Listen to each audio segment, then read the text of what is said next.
Shalom saudaraku, berjumpa kembali bersama dengan saya, Pendeta Jakob Setio.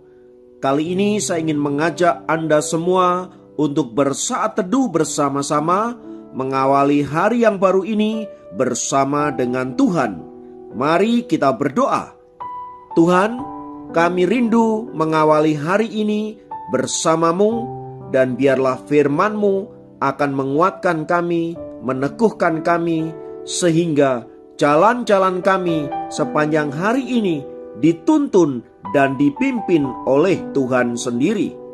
Berikan hikmat dan pengertian-Mu supaya apa yang kami terima dari renungan firman Tuhan ini sungguh memberkati hidup kami.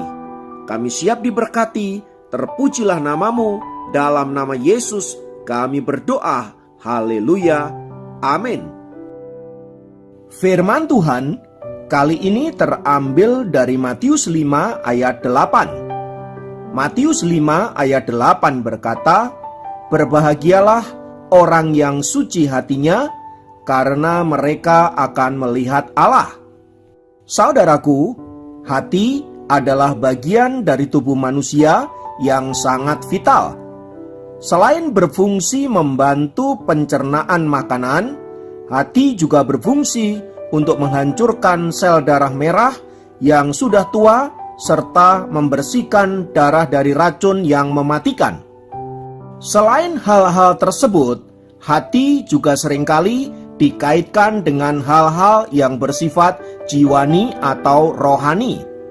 Alkitab sendiri menempatkan hati sebagai tempat yang sentral di dalam kehidupan manusia. Selain sebagai tempat bersarangnya dosa manusia, hati juga dianggap sebagai tempat di mana Allah berbicara kepada umatnya. Itulah sebabnya mengapa hati kita harus selalu dijaga agar Tuhan senantiasa berkenan untuk menyatakan isi hatinya di dalam diri kita. Itu artinya, saudaraku, bila kita rindu melihat lawatan Tuhan, kita rindu melihat bagaimana Allah menyatakan kehendak dan rencananya, maka kita harus memberikan hati yang suci, hati yang kudus, hati yang siap untuk dipakai oleh Allah untuk menyatakan kuasa dan kehendaknya.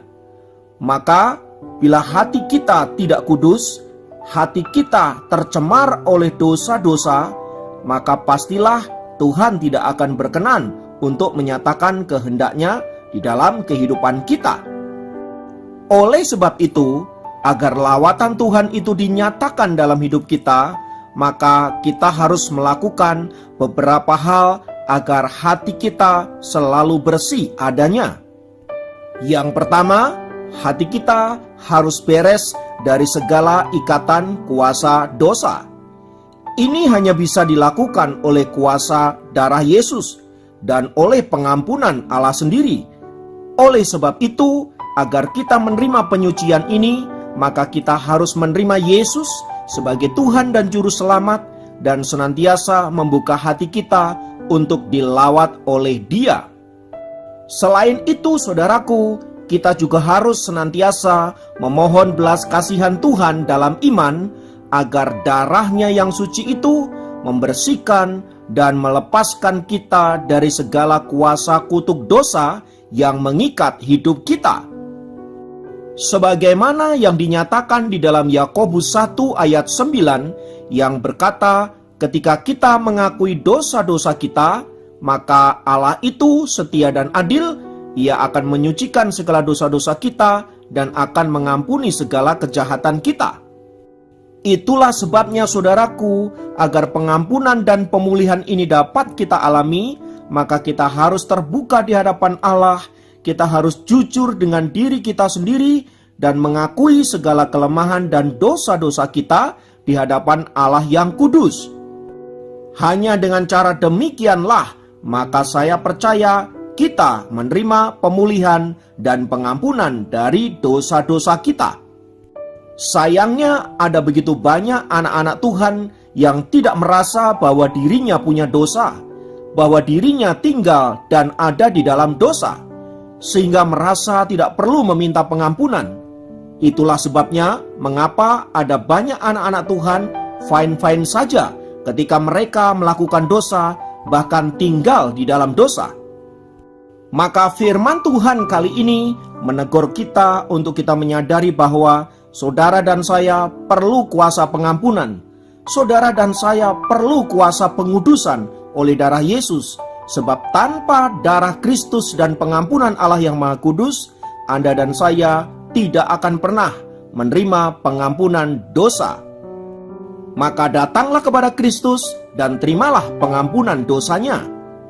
Yang kedua yang harus kita lakukan agar hati kita senantiasa bersih adalah dengan cara senantiasa menjaga hati kita dari segala penyakit hati yang mematikan, sebagaimana yang dicatat di dalam Galatia 5 ayat 19. Di sana dikatakan, perbuatan daging itu diantaranya percabulan, kecemaran, hawa nafsu, penyembahan berhala, sihir, perseteruan, perselisihan, iri hati, amarah, kepentingan diri sendiri, percideraan, pemecah belah, kepahitan, dan lain sebagainya.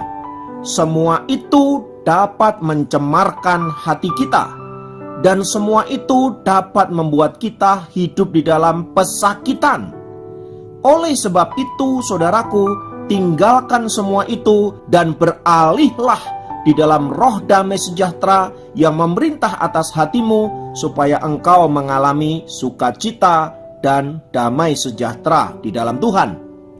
Karena itu, buanglah semua penyakit hati ini dan waspadalah terhadap gejala-gejala penyakit hati yang mematikan ini, sebab sewaktu-waktu ia bisa menyerang hidup Anda dan saya.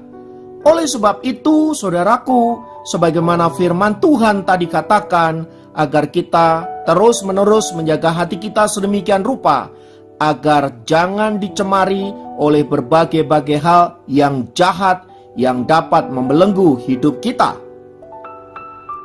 Sebab sekalipun kelihatannya sepele, semua penyakit yang berkaitan dengan hati ini sangat mematikan dan bahkan bisa menyebabkan Anda jauh dari berkat-berkat Allah. Itulah sebabnya dalam Amsal 4 ayat 23 dikatakan, jagalah hatimu dengan segala kewaspadaan, karena dari situlah terpancar kehidupan. Ini tidak ada urusan dengan orang yang berlabel pendeta, hamba Tuhan, majelis, pelayan Tuhan, dan lain sebagainya. Ini tidak ada hubungan dengan itu. Ini menyangkut diri kita di hadapan Allah.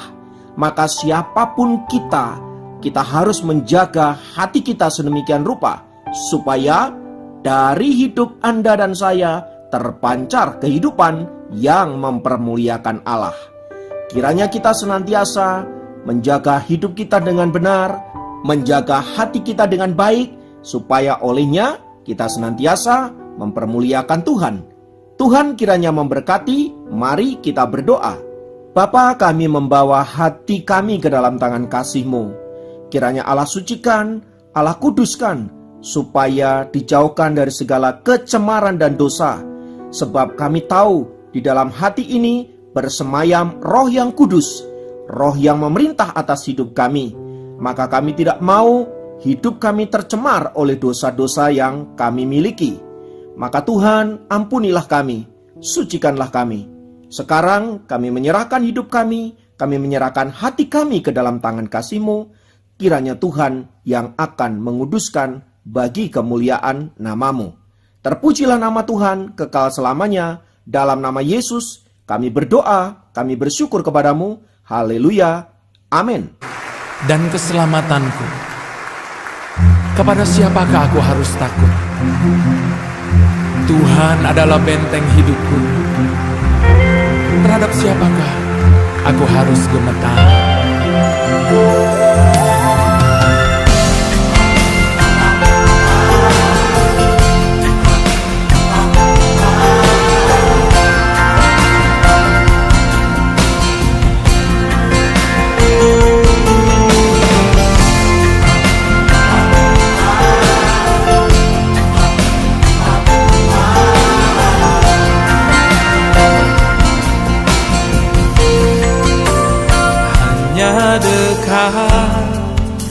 kasih-Mu Bapa,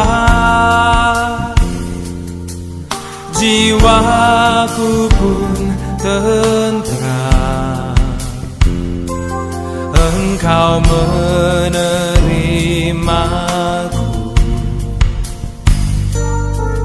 dengan sepenuhnya. Walau dunia melihat rupa, namun Kau memandangku sampai kedalaman hatiku.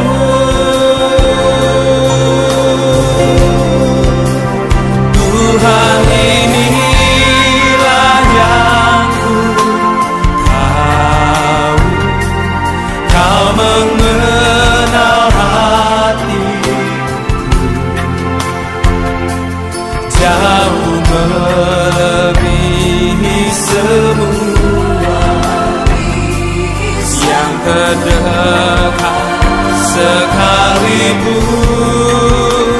Tuhan, inilah yang ku mau, Kau menjaga hatiku supaya kehidupan memancar senantiasa.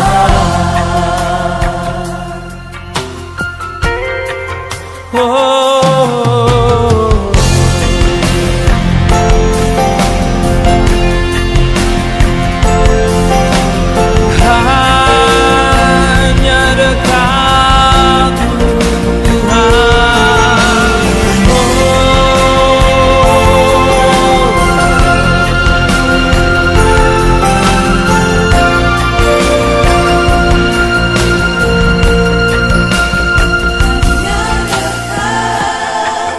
Kasih-Mu Bapa,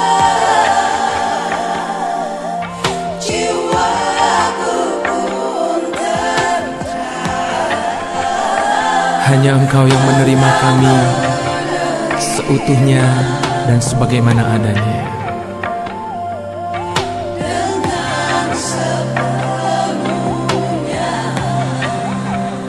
Walau dunia melihat rupa,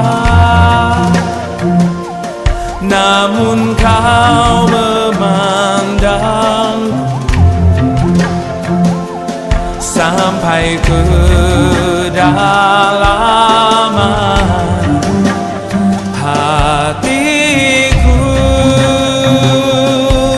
Oh, Tuhan, inilah yang ku tahu, Kau mengenal hatiku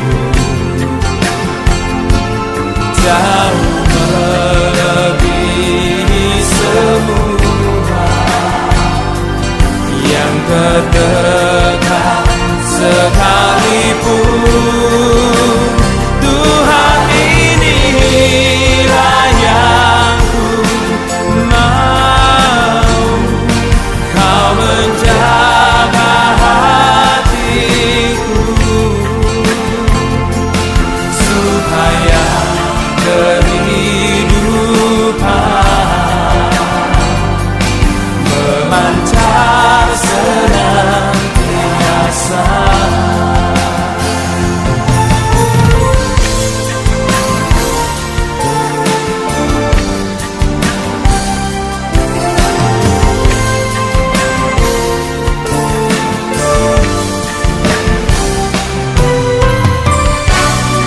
Inilah doa kami ya Tuhan.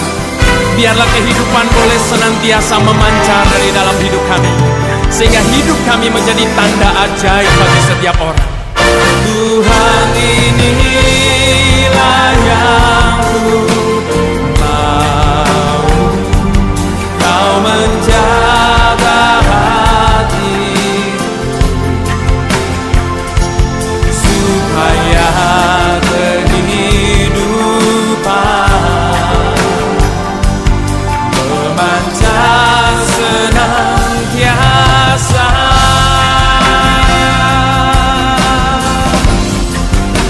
setia.